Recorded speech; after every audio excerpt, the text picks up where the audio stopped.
ভাই দোকানের সামনে ময়লা রাখবেন না। ফুটপাত বানানোর নাই কেউ, ফুটপাত দখল মুক্ত রাখেন।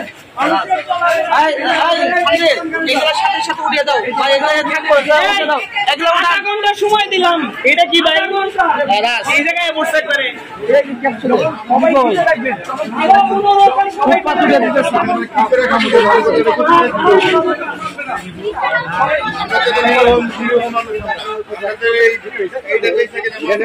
ভাইয়া আমরা দেখবো না, সাদার কোন বন্ধ আমরা জানি। আপনি সাদার বন্ধ রাখবেন, সাদার বাইরে রাখবেন। আধা ঘন্টা পরে কিন্তু কোনো সন্দেহ হবে না।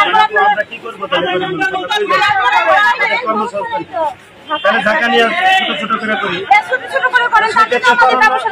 আমাদের তো ফ্যামিলি আছে, বউ বাচ্চা আছে, আমাদের তো করতে হবে।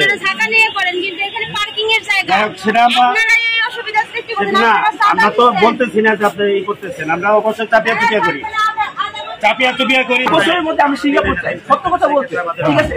কতটুকু পসিবল হবে জানি না, কিন্তু আমরা ছাত্ররা সেটা চাচ্ছি। আমরা পোস্টার মুক্ত করতে চাচ্ছি আজকে, তারপরে হচ্ছে প্লাস্টিক মুক্ত গাছ লাগানোর ব্যবস্থা, আমরা এইসব জিনিসগুলো করতে চাচ্ছি। আমরা তো কোনো আইন না যে আমরা মুখে একটা কিছু বললেই হয়ে যাবে, ঠিক আছে? বাট আমরা তো কোনো প্রশাসন না, আমরা সাধারণ শিক্ষার্থী। তো আমাদের পক্ষ থেকে যেগুলো করা সম্ভব সেগুলোই আমরা হচ্ছে করবো। এখন হচ্ছে কিছু মানুষ আছে যারা এখানে গরিব, যাদের হচ্ছে এরকম ব্যবস্থাগুলো নেই। আমরা একটা প্রশাসনের সাথে কথা বলবো যে এদের বিষয়ে কি করা যায়, এদের কি কোনো থেকে একটা কর্মসংস্থান করে দেওয়া যায়, এদের কি করা যায়, ঠিক আছে? তো আমরা এটা একটা তালিকা আপনাদের বলবো, আপনারা তালিকা বানান যে আসলে তারা হচ্ছে নিরুপায় হয়ে এগুলা করতেছে, ঠিক আছে? আমাদের তাদের লিস্টটা দেন, আমরা দেখি তাদেরকে অন্য একটা পেশা কিংবা হচ্ছে প্রশাসনের সাথে কথা বলে আমরা তাদের অন্য একটা কর্মসংস্থান করে দিতে পারি কিনা।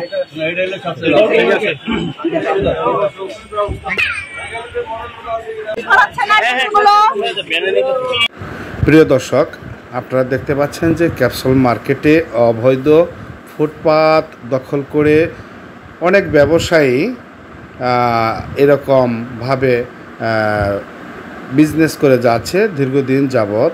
রাস্তার যে অবস্থা, এটা কিন্তু আসলেই গাড়ি রাখার জায়গা। যে মার্কেটগুলো তৈরি হয়েছে বিগত দিনে, সেই মার্কেটগুলা যে আশেপাশের যে জায়গা আছে সেগুলা গাড়ি রাখার জায়গা, সেই জায়গাগুলা ফুটপাত দোকানগুলা অবৈধভাবে প্রতিনিয়ত তারা ব্যবসা করে যাচ্ছে।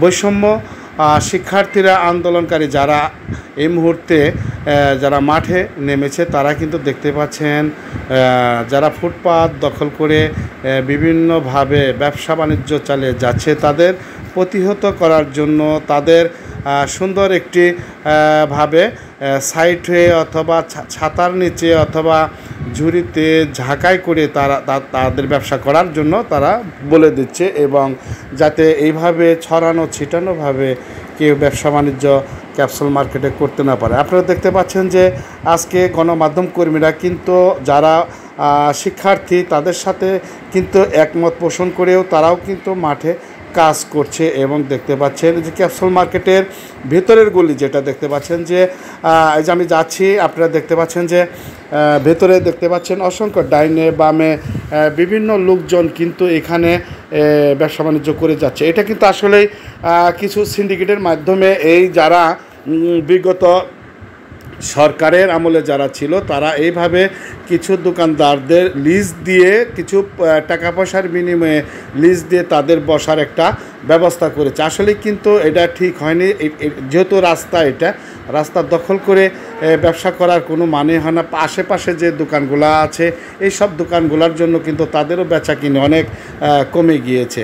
আপনারা আরেকটি বিষয় লক্ষ্য করছেন যে ক্যাপসুল মার্কেট এবং শামীম পিঠাঘরের মাঝামাঝি যে জায়গা আছে, অনেকখানি জায়গা, এখানে কিন্তু যারা কেনাকাটা করতে আসবে তারা কিন্তু গাড়ি রাখবে, মোটরসাইকেল রাখবে, বিভিন্ন পার্কিংয়ের একটি ব্যবস্থা। সেই ব্যবস্থার মধ্যেই কিন্তু যে ফুচকাওয়ালারা এবং চটপটিওয়ালারা বিভিন্নভাবে তারা ছোট ছোট দোকান সাজিয়ে তারা সবসময় ব্যবসা করে যাচ্ছে। আমাদের গণমাধ্যম আমরা জিজ্ঞেস করলে আমাদের কাছে বলে আমরা তাহলে যাব কোথায়? তো যারা সমন্বয়কারী যারা এই মুহূর্তে আছে, দেশের কাজে যারা নিয়োজিত আছে, তারা কিন্তু বলছে যে আপনারা এইভাবে প্রসারিত না করে অবশ্য আপনারা সুন্দরভাবে একটি জায়গায়, নির্দিষ্ট একটি জায়গায় ছোটোখাটোভাবে আপনারা ব্যবসা বাণিজ্য করেন, সেইভাবে আপনারা কাজ করেন, দেশের উন্নয়নের কাজ করেন। আমরা যেভাবে বেশ কিছুদিন যাবৎ মাঠে নেমেছি এবং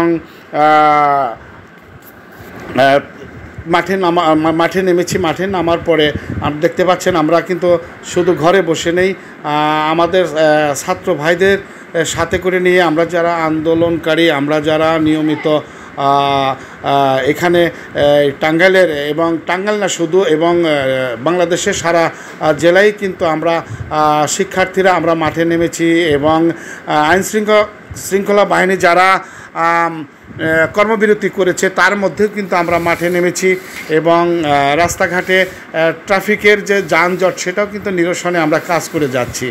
আর একটি বিষয় হলো যে আমরা যেহেতু দেশের শান্তির লক্ষ্যে, দেশের সুস্থতা ফিরে আসার জন্যে আমরা কিন্তু দিন রাত 24 ঘন্টায় মাঠে কাজ করে যাচ্ছি। আমরা গণমাধ্যম কর্মীরাও কিন্তু সমন্বয়কারীদের সাথে আমরা মাঠে ইনশাল্লাহ কাজ করে যাচ্ছি। যে পর্যন্ত দেশে শান্তি ফিরে না আসবে, যে পর্যন্ত দেশে একটি অবাধ সুন্দর নির্বাচনের আশা আমরা করছি, তার আগ পর্যন্ত আমরা মাঠে থাকব, আমরা কাজ করে যাব ইনশাল্লাহ। দেশবাসী এবং জনগণ যারা আছেন সকলের সহযোগিতা আমরা কামনা করি। সাংবাদিক গণমাধ্যমের সাথে আপনারা অবশ্য সহযোগিতা করার চেষ্টা করবেন। বৈষম্য ছাত্র আন্দোলনকারী যারা আছে, শিক্ষার্থী, তাদের পাশে থেকে দেশ গড়ার লক্ষ্যে আপনারা কাজ করে যাবেন। দেখতে পাচ্ছেন এই যে টাঙ্গাইল ক্যাপসুলের ভিক্টোরিয়া রোড, যেখানে খালি জায়গাটা আছে, এখানে কিন্তু অনেক ফুটপাতের দোকান বসে। তারা আসলে গরিব মানুষ, তারা আসলে যাবে কোথায়? একটি দোকান নিতে হলে অনেক টাকার প্রয়োজন হয়, পজিশন দিতে ভাড়া 10-15 হাজার টাকা, সে সামর্থ্য হয় না।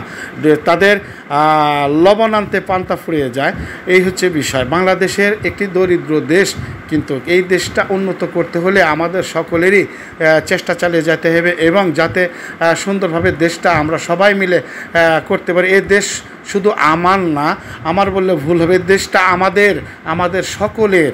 এই দেশটা সুন্দরভাবে যাতে চলুক সেই প্রত্যাশা করছি। দেখতে পাচ্ছেন আমাদের শিক্ষার্থী ভাইয়েরা কিন্তু ট্রাফিকের কাজ করে যাচ্ছে অবিরত।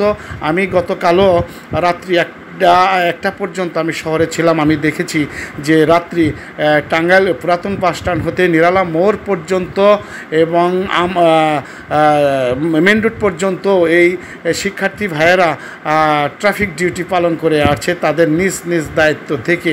আমরা যদি প্রতিটা মানুষই যদি এইভাবে সুন্দরভাবে তার নিজ নিজ দক্ষতার মাধ্যমে আমরা দেশের উন্নয়নের কাজ করি, তাহলে কিন্তু অবশ্যই আমরা ইনশাআল্লাহ আগামীর দিনগুলা খুব সুন্দর হবে এবং সকলের ভবিষ্যৎ সুন্দরভাবে পৌঁছাবে, সেই দিকে আমরা লক্ষ্য রেখে এবং শিক্ষার্থী ভাইদের পাশে থেকে আমরাও যেন একমত পোষণ করে তাদের হাতে হাত মিলিয়ে আমরাও যত সাংবাদিকরা কাজ করতে পারি সেই প্রত্যাশা রাখছি।